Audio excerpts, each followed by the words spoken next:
Hello,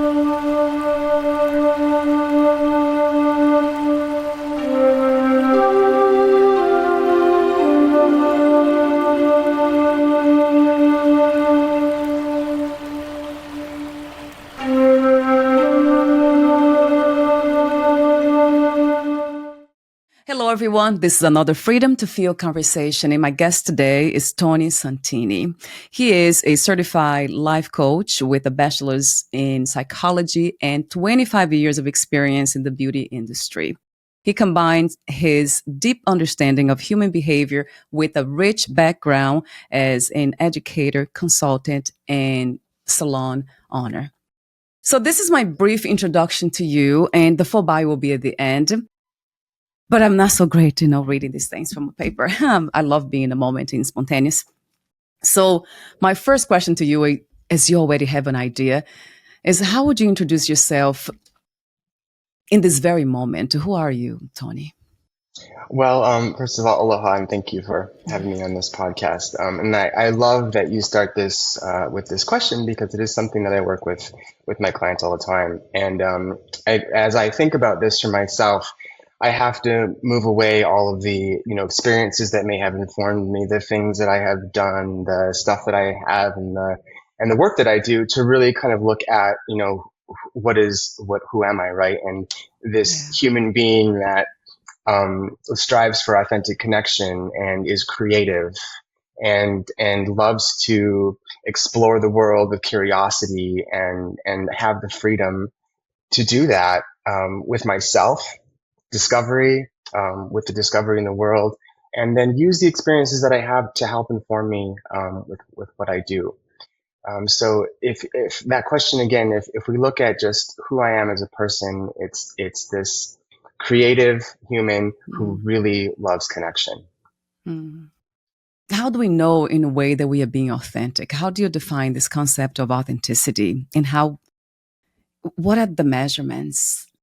Well, it's it can be a difficult thing because two things have to happen to know if we are really truly being authentic with ourselves. We have to be able to be present in our body and listen to what our body is saying to us, the feelings, the sensations, and then cognitively analyze that in the moment to see if alignment is happening, if it's a good decision, if it's a smart decision, if we are set where we are, and if we can be on the same page here and here.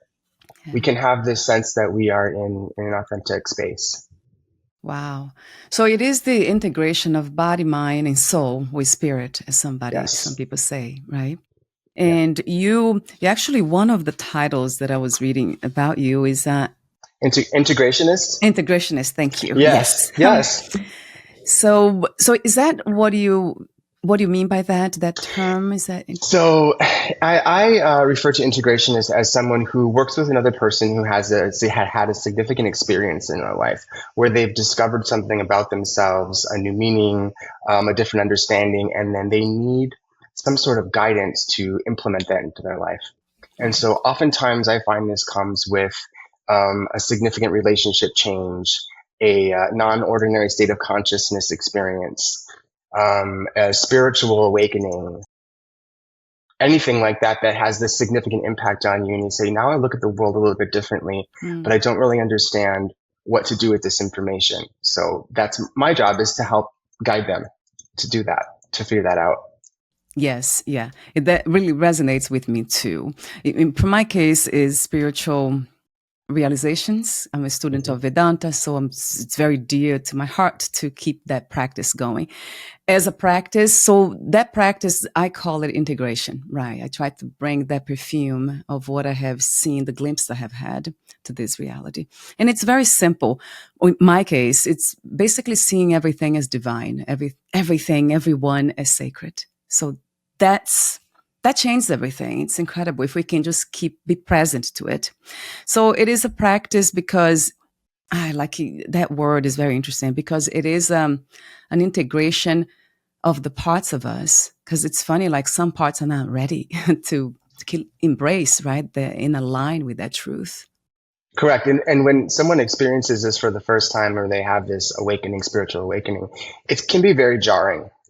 Right. If you're not aware of what's happening and how we think about things that happen in the spiritual realm are different than what we think about in the, state of consciousness we're in, or the logical realm or the cognitive realm, because the same rules don't always apply. Right. Belief and logics can, it's not always the same thing. Yeah, so true. So for you, I would love to hear your story a bit. And what is your spiritual understandings of yourself in life? So my spiritual understanding for myself is the ability to be with myself, to understand myself, to know that um, Yeah. whatever the universe is going to give me today is exactly what I need. To be my purpose to be in this moment, doing exactly what I'm doing, is exactly what I'm supposed to be doing, and really trust and believe that that is true for myself. And so when I had that make that comment about it being different than logics or even what we want to call science, it is a sense of faith, but it's Yes. personal to me. It's mine, in a way that I can share, but I don't have to say, this is the way. This is the way for me. Wow, I love that. Yes, that's one of the insights I have gained with also doing spiritual work. Yes, that everything, well, because it goes back to freedom, so everything's free to be whatever it is, express itself however it's meant to. It's not something that we have control over anyway. No one has control over life. So I think that's an illusion to think that way. And I really kind of, I was pushing away the idea of free will for that reason, because I believed that I was just like, I surrendered to life and I'm life itself. I don't have a life. I am life. But then I don't know, little by little, I have been introduced to this idea that we have somehow almost like a window, some sort of a little bit of free will. What is your thoughts on that? Do we have free will or don't we? I love that you brought this up, because I come from a background of being a control person and a planner, and a guy who do everything the way it Yeah. needs to be done, right? And what I've learned is that we do need to plan. We do need to have a set for our day and goals and ideas and aspirations. But as that day progresses and things change that maybe we don't expect, we need to accept that Ah, and allow for that change to happen. So we need to yes, that the spiritual piece of it and the faith piece of it is that we have our plan, but we allow for what comes. And we usually, well, what I've experienced is always what comes is the right thing to come if you allow it. yes. A billion times to that. And the practice of acceptance, right? So our Yes. minds are open to it. Yeah, and then you mentioned trust. So that means we go back to faith and trust that everything is happening because it's meant to, not for a reason, but because it's meant to. And when it comes to this meant to, do you have a rational kind of some sort of idea or vision of what that is and comes from? Some people talk about the soul and the soul's purpose, soul destiny. How do you see that? Why are we here going through all these experiences? Is there a purpose to it? I mean, it's a great question. Like, it's the existential question. Like, what is our Yeah. purpose? What are we doing, right? Yeah. And I think, when we can get down into that, feeling ourselves in our body, understanding what's going on, and being able to really truly express that authenticity, we understand what that meant to be is, because it comes through us, right? So when Yeah. we can begin to live that, that is what, to me, it means to be, this is what's meant to be. Because it's not a tangible thing. It's not a logical thing. It's not I can't do an equation to figure out what my purpose is, right? I need to fully engage in listening to myself and being within myself to understand what that is. Yes, right. And I know that a lot of people struggle with that. And some people Yes, even gave up the idea of purpose for that reason. and I believe that a lot of that comes from this drive to the things that I want to do, the things that I'm trying to do, the relationships I'm trying to make Mm, work, the things that I'm trying to have happen. And when we step back from trying, and it's hard to explain this, right? Because it's like, it's not that we don't want to try. We always want to try to do our best and to make things happen, but to try and then allow what comes. right. Gosh, and I was thinking about the idea of purpose with the desires of the heart. Are they connected somehow? Because we know what we want. And in a way, it's kind of universal, right, Tony, that we want to be safe, we want to be happy and peaceful. Yes, absolutely. Safety is on top of everything for me, but it's also on top of everything when I'm working with people because we cannot be vulnerable to love, to accept Mm, love, yeah, to understand fear, to feel pain, to express that emotion and metabolize it unless we're safe. We have to be safe first. right. Gosh. And what are the, let's say, the foundation of safety? So safety has to do with our surroundings in the physical realm, right? So am I physically safe where I'm at? Then it has to do with emotional safety.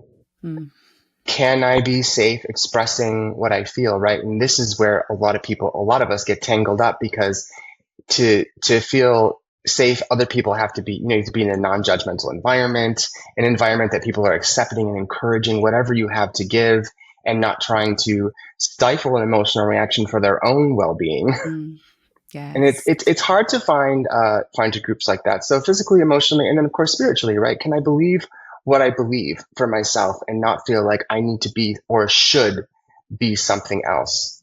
Right. When those come together, you have this ability to be safe. Mm. So your story. So I read about you, and a lot of things caught my attention. One of which was when you said, "I have designed a lifestyle that aligns with my commitment to growth." But you also said wellness. So it's all realms of being. So is this something that you suggest all of us kind of evolve into? Yes, I strayed away from saying what's right for anybody else, right? Because I don't know that, only we know that. But what my work is designed to empower you to find that, and by caring for myself and designing a line that a life that I'm aligned with is, behavior modeling for other people to see that this is possible, and it is, and you have to do it in your own way, but if I'm going to suggest, yes, I suggest it. We all deserve to be free, happy, Mm, and mm, living the life that we're meant to live, that we feel we're meant to live. yes, yes. Another question was when you said it was under your story. You say the question was, "Are you happy?" Yes, That was a question that really got you started at so many levels. So talk to me about that. it did. Yes, this is a really important question. I was a person who had multiple businesses. I had a wonderful partner. I had a home. I had cars. I could travel. I had all the things. If you looked at my life, I was someone who you would say, this guy is successful. Right. In everything that I was supposed to do, I did, right? And I was unhappy. I was suffering with addiction issues behind the scenes. But I presented myself in a way that I was perfectly well, right? And Yeah. I was coming to the end of a portion of my life where I was getting ready to let go of some business that I had, and I wanted to work with a coach. And he so graciously had coffee with me for about an hour and a half. And the last thing he asked me was, "Are you happy?" Yeah. And I said, "Of course I'm happy. I'm doing everything I'm supposed to do, right?" Yeah. Yeah. And as I sat there, I started to realize, like, I'm not happy.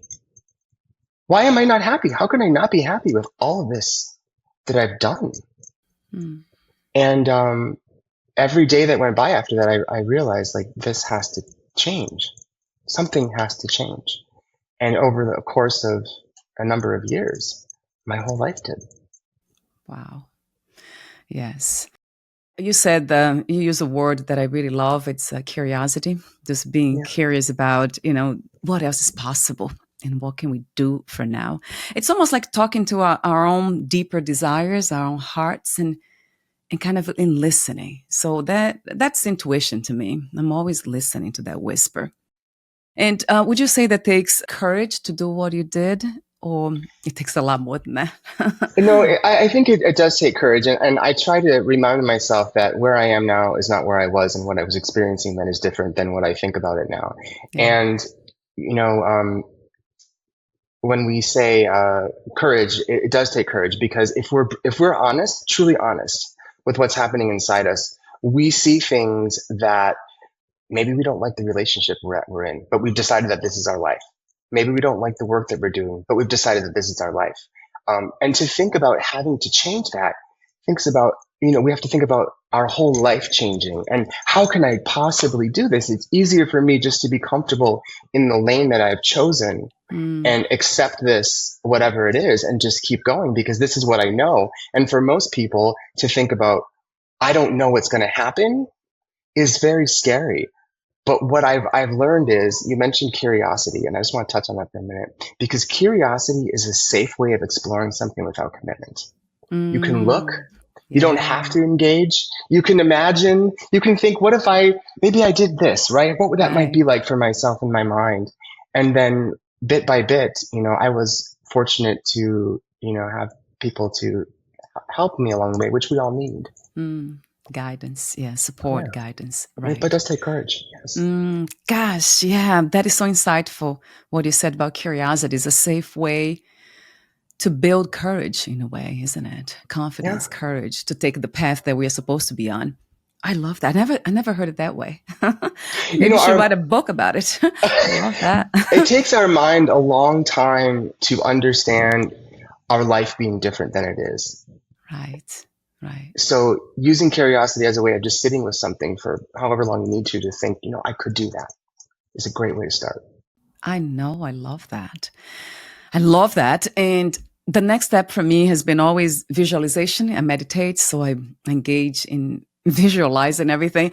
I love daydreaming. That's one of the things that I love doing that. Do you also suggest that to your clients? I mean, anything you can visualize or dream about, is amazing. I just want to share this. My very favorite cartoon growing up was Alice in Wonderland. I'd watch it over and over and over again, because she had this amazing imagination about whatever her life could be, right? And I think we stopped doing that because, we grow up and whatever, but you gotta get back. Right. You see, it's about really still having the child's mind, isn't it? Like that curiosity is coming from the child in us, but then having the wisdom of an old person, of a sage. I love that combination of innocence and wisdom. So yes, I would love to hear a comment from you about that, the inner child. Can that aspect of us help us with this, let's say, this quest for a life of meaning and authenticity? Yeah, absolutely. When I work with people, their inner child is one of the priorities to understand, because it is the subconscious driving force to what we're doing. It knows, right? It's the knowing in here, and this is our wisdom here, right? So begin bringing those two together. But in relation to the narrative, I just want to touch on this for a minute, because it's so important. Before we even have memories, someone's writing our story for us, right? We're seeing things happening. They're telling us what to do. And that becomes the foundation of what we believe. And in childhood, we develop all of these survival mechanisms so that we're safe, emotionally safe, physically safe, spiritually safe. And we do this, and then they come with us. And when we're not a child anymore, and we're trying to survive with that same survival stuff, it's maladaptive behavior and bad dynamics in relationship, but we're not even aware that it's happening, because that story got written so long ago, and we just started writing on top of it, thinking it's our ideas. Yes. And it may be our ideas, but it was built on something that was given to us that may not be in alignment with us. And so we end up like where I did, successful and unhappy. Yeah, me too. Yes. Yeah. So I hope that's okay to ask you this question about psychedelics. Is that something that, what is your experience? What was your experience with it? And how did the psychedelic experience help you to be who you are today? So I started researching this back in 2017. And as I read through the clinical trials and protocols, I just decided, this is helping people get from where they're stuck to being unstuck. And I want to be unstuck. Yeah. And so I began working with psychedelics myself with the same protocols, setting an intention setting and really intentional work. And what happened was, the mechanism with psychedelics is it opens the door to the subconscious, right? So you have access to this information that maybe we don't in this level of consciousness, and these things come pouring out. And with certain psychedelics, you really separate from yourself and your narrative, and you have this point of observation, like, looking down 30,000 feet thinking, why am I doing this stuff? I'm running these same tracks and I don't want it, or it doesn't align with me. For me, it gave me access to the first instances of fear and pain in my childhood that I had been suppressing through my entire life. And it opened the door to that, and I had to feel all of it. It was incredibly scary and incredibly painful. But once I did, I was able to move on. I was able to fix relational attachments, because, whatever the original problem was with the original person, and attachment stuff has to do with parents or guardians, right? You have to repair that first before you can work on it as an adult, right? So I had to go back to that. And psychedelics open that door. MDMA specifically is one that you have used to build empathy and compassion for myself, to love myself, to care about myself, to see my truth without a clouded vision of what had been piled on top of me from generation after generation of junk. Right. And so it opened the door for me in a way to really see clearly, and then believe I could take action. Mm-hmm. So it's a door to freedom. It really is. Yes, I have heard a lot, and I have tried myself microdosing, and I also tried psilocybin. And then, I was in France on a meditation retreat, and they gave it to me just involuntarily. I tried that. That was not a great experience because I was not ready for it, I guess. But I know you also recommend that this is done in a safe place with supervision, right, Tony? Yeah, so I really want to touch on that for a moment. And thank you so much for bringing that up, because this is not a recreation. This is serious stuff. This, oops, you're frozen. Right. Just again, touching on this safety, this is really, really important. You are opening a very vulnerable space, a very emotionally, spiritually vulnerable space. And it's very important that you're with someone who can provide you safety, who you trust, who can care for the external world where you're inside. And I'm personally, because safety is such an issue for me, I'm not a group person with this. I need to be able to be in a space that I know is safe with one person that can care for me. And then also understanding that the days following this experience, you are open. So be careful who you're interacting with. Be careful what's coming at you, because this is going to influence you as the days go on. And what we learn in that moment, and even in that day, evolves over time. And I talk to people about this all the time. Once you have this experience, don't make decisions and changes in your life. Just sit with it, because next week it's going to feel different. Right. And a month later, it's even going to feel different then. So taking the time and space to interact with your world with new eyes and really getting a different look at what's happening is really important afterwards. Yes. Yeah. So you also, I read, before this, some strategies of rewriting your narrative. Self-compassion, you just mentioned. Yeah. You also mentioned self-reflection, seek feedback, and challenge negative self-talk. That one's a big one for most people. So all this has to do with that narrative that we carry. From your experience, is that something that reaches an end? Do we finally get to a point of rewiring and rewriting our stories altogether?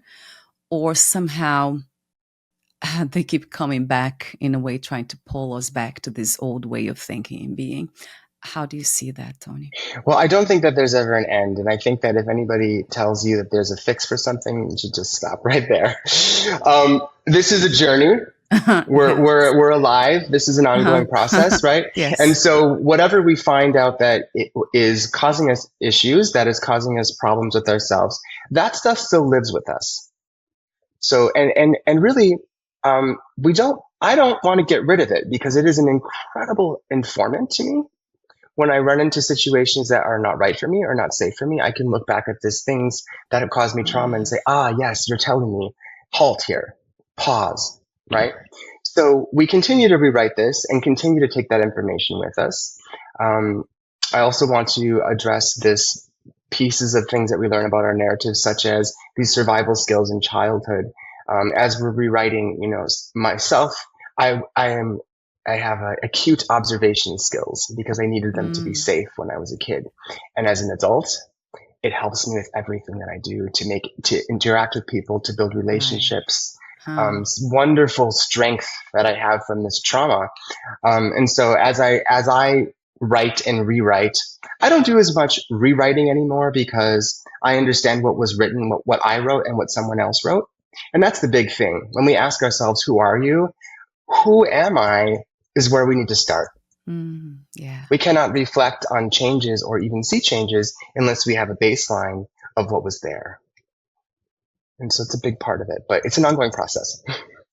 And it's enjoyable if you get into it. I love it. Love learning about myself. Me too. It's unfolding. You see, that's tapping into the unknown too, right? Allowing life to happen. The allowance that you talked about earlier. So I had a question for you before off record about beauty, because I know you have been in the beauty industry. Yes. You gave me that answer. So I'll ask you again, what is beauty to you? Okay, so I started out with this aesthetic expression, right? Yeah. But the aesthetic expression that when you look in the mirror, you see a person you believe that you are. There's this connection and alignment between the outside and the inside. And when we have that authentic connection, we exude that. And it creates this, you don't have to be conventionally beautiful to be beautiful, because people feel beauty as much as they see it. And as you related it to love, yes, it is a big part of it. But a lot of that, again, comes back to this self-love and self-care. And then how we express that physically. Right. So what is the difference between values and beliefs? What are they? So that's a great question. Beliefs are something that, maybe are a little bit intangible, right? So it's, again, back to this knowing and accepting that whatever is going to be is going to be. Values sit more with like what's okay with me and what's not okay with me. Right. And having, they can be intertwined a little bit, but having a clear sense of what is okay and what is not okay is really a very quick, intuitive decision maker. We should feel these things, right? We show up to a place and it's like something's wrong. I don't have words, but I'm feeling it. Okay, that's not okay, right? Yeah. My beliefs say, okay, trust it. Yeah. So there's a little bit of difference there, but they live in the same place, if that makes sense. Right. Yeah, it does. So in a way, values, they don't change, right, Tony? Do they change? Is that something that we are born with in a way? I think that's something that's something that I've learned through experience, right? As I interact throughout the world and people that I meet and cultures that I interact with, I see different values and I adopt things all the time, right? Like, oh, that really resonates with me. Let's take that. So they can change, but I think once you have one that resonates with you, a value that's very important to you, it's unlikely you're going to let go of that. Yes, I can say with a lot of confidence. Yes, in my case is kindness. That keeps coming back my entire life. I couldn't. That's interesting. Is that considered a value? I guess, I don't know if you could call it a value. I mean, another value, I guess we could say too, is for me is showing up, right? Yeah. If I need to see that you're going to show up. That's a value that I hold to my heart. I show up for other people, and in turn, I need them to show up for me. Yeah. You're right. That has been developed in my case too from trauma. So it was very important to me to have people that I trust around me and honest people. that it made sense to me and I could trust. So is that something that you just mentioned that before as well? So our trauma is kind of, it's helping us. Yes, it does identify that for us. And I think the hard part with it is staying true to it, right? We meet Yeah. someone that we have this attraction to and we really want them in our lives. So we allow them to maybe do things that are not okay for us. Mm. But what we need to do is listen to ourselves and say, this person is not showing up. So I'm not going to continue to put energy into that, even though I'm drawn to that. And we may be drawn to that because of traumatic events that have caused that attraction. Gosh, yes, that's a good point too that I can relate to. And I don't say unfortunately. I think it's a learning lesson, isn't it? Yeah. We're always unfolding and learning. Yeah, I'm glad you mentioned that too. Yes. What do you love most about being a life coach, Tony? First of all, I love people. I love working with people. I love hearing their Yeah. stories. I love hearing their struggles. I love hearing their joy. I love allowing them to just be, right? And allowing them to do this exploration, have this curiosity about what could be, what might be, and then Yeah. look at and feel what's not right. Holding that space for them. I'm an inquisitive person by nature. I love learning about people.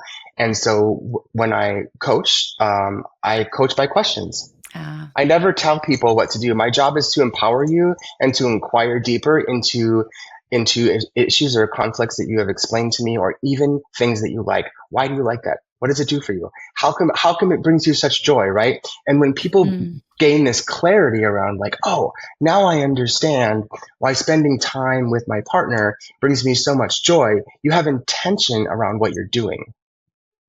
And then we can start, bringing that out further. So that's why I love coaching. So I have other questions for you. Basically, they are, let me see, statements that you made.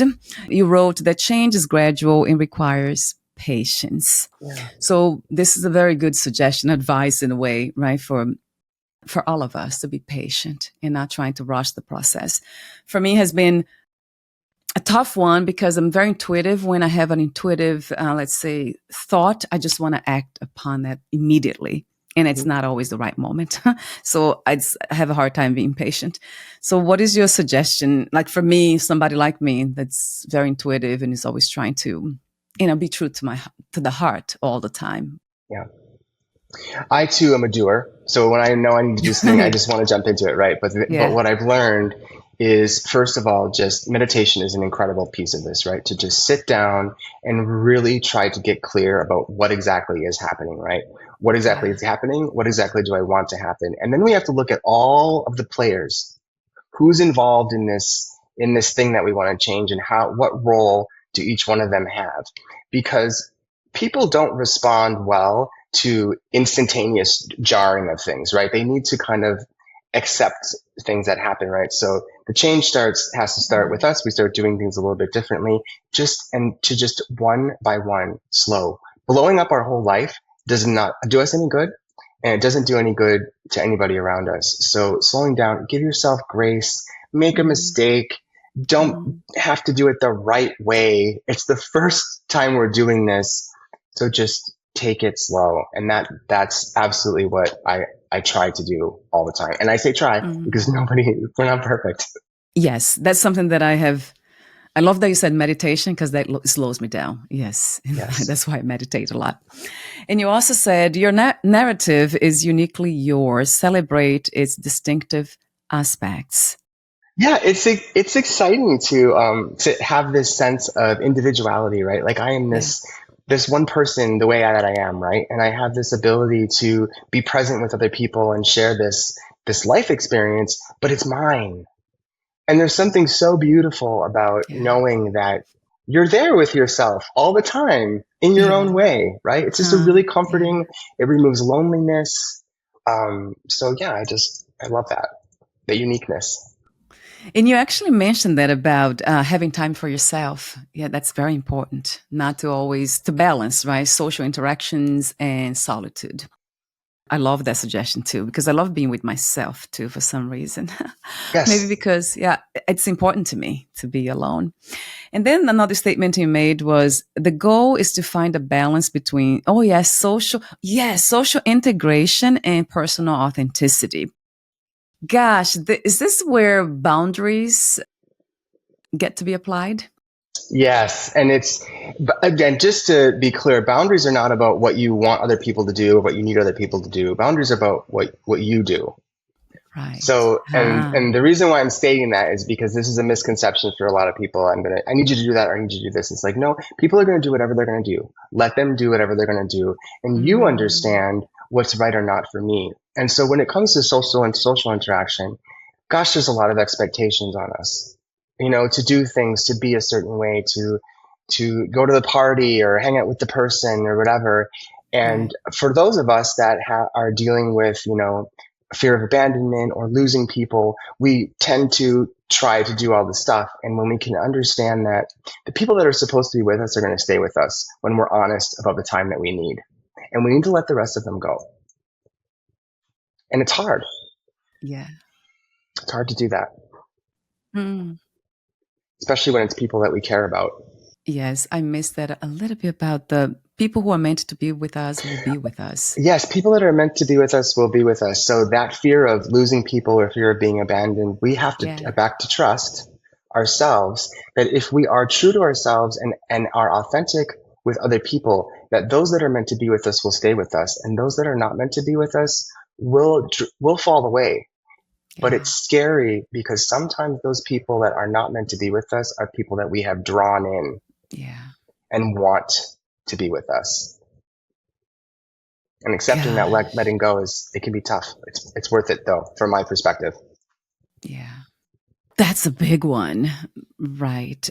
So it seems like everything goes back to us, right, Tony? It's that self knowledge, self understanding, self everything in a way starts here. Yes. It's not out there. No, because whatever's going on in here is, it's that's put out into the world, right? So if I'm judging other people, it's probably because I'm judging something about myself. If Mm. I'm loving them, it's because I'm loving me. Yes. How beautiful. Yes. What's not to love about that? Again, the work of self understanding, always going back to you. Yeah. And that's tough for extroverts. There are some personality types that they just love being validated by other people. They love being out there. I'm compassionate towards them because I know it's not easy for them to be with themselves and to get to know themselves. So, do you have clients like that they are extroverts that just have never learned really the practice of learning being with oneself? What do you suggest to them? Yes, and one of them I can think of right now has been trained to be performative, right? So she needs to do and had to have that acceptance. And Yes. sitting with oneself is uncomfortable because what am I worth? What am I doing? Where's my value? And so sitting with that discomfort, Yeah. it's a place that you don't want to be for a reason because there's something to learn. Suffering and Right. pain and discomfort is get in it. That's all I have to say about it. Get in there, find out Huh. what's happening, and get your lesson so that you can move on. Because if you don't, it never goes away. It shows up in unopportune places and makes our life miserable. So just get in there. God. Yeah. And this is where we see these days a lot of addiction for that reason. Is that where the Yes. problem of addiction comes from, really? Yes, it's self-medication. We're trying to be okay, right? Like and speaking from my own experience, I just wanted to feel okay.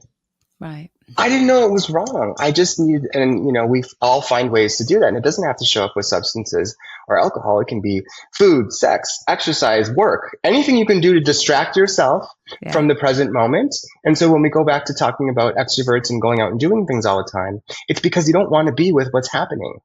Yes.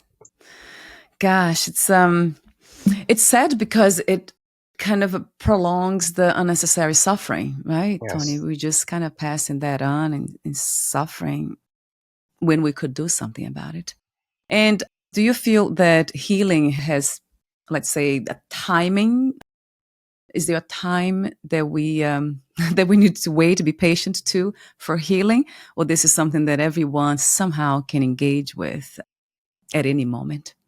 I think anyone can engage in it that is ready to engage in it, and I say that because if you're going to continuously distract yourself, you're not ready to engage in it. And I also want to say about healing process and doing this work for me, because I am one who likes to do. I will get in there and just be with it, and you know what? It's exhausting. It's time consuming. It can be overwhelming. So the time that it takes to go through this process, you shouldn't put a cap on it. Mm-hmm. You should do what you can do in the moment, and when you need a break, take a break and go have some joy, experience some fun, and then come back to it. And we will find that over time, the intensity of it tends to slow down a little bit. I don't think that for those of us that have had, most of us that have had traumatic experiences or stuff that we all do need to heal, it's an ongoing process, but it can be one that is okay for us to do and enjoyable in a lot of ways. Self-discovery is a better way of looking at it. So yeah, curiosity and being open, it's just, to me, they are the main things for me has been. And I love all the suggestions you have given here today, and also like sharing you, just seeing you as not just delivering message, but being the message. That's what I saw too, like immediately. That's what we need more, like the embodiment of truth, of our own truth. It's funny enough that kind of connects with that's what connects us deeply. Mm-hmm. Right? It's almost like that truth is the same. In the end, it feels very unique, but it's really the same. Yeah, it might look different, but we're all, we're all coming from that same spot. And I can tell you that the times in my life that I have tried to be something else have been the most suffering times in my life. And I just won't do it anymore. Right. Yeah. It has been my case too. Is that something that some people say that's actually the movement from fear to love? Do you see it that way too? Mm-hmm. I do. Yeah, I do. Absolutely. Not that we become fearless, right? That's not something that is realistic. We're still, but there's something about having more courage, being more curious, that kind of dispels, right? Fears, unnecessary fear again. So we're almost at the end. It has been amazing to talk to you, to be in your presence. And I feel that authenticity, that's what I live for too, as an inspiration as well. Parts of us still resist a lot, certain things. So it's wonderful to see that at play. So I want to mention your services: life coaching, integration, program facilitation, aesthetic alignment, and salon education. TonySantini.com. It will be at the end of clickable on the podcast notes. So did I miss anything about your services, Tony? No, thank you so much for saying that. I just really appreciate the acknowledgement. Yeah, it's beautiful. One of the things that I was looking at your services, aesthetic alignment. Talk to me for a moment about that. I never heard it that way. So some people may just say going to the salon, but what we talked about earlier about beauty, it's deeper than that. And I when I get done working with someone, helping them see themselves the way that they feel that they are, my question is, how do you feel? It's not about how do you look, whatever. This is not all about vanity as we place it in the beauty industry. This is being aligned with what we see and how we feel. And when you can get there, it's just, again, back to that authenticity, just feels so good. Yes, 1,000,000,000 times to that truth, God. Yes. So I have an ending question for you, but before I ask that question, is there anything that you left unsaid for today's conversation? The only thing that I really want to express is that we all have the ability to find out who we are, who we truly are, beyond what's been given to us, beyond what's been written about us, beyond what we've been told we should or shouldn't do. There's a person in there, a being, a spirit that is dying to be free. And it's just the most glorious thing when you can allow it to be out. Right. Gosh, what a beautiful message. Thank you so much again, Tony, for your presence in this reality, from being you. And we'll Thank talk you. soon. We'll be in touch again. Thank you. Bye for now.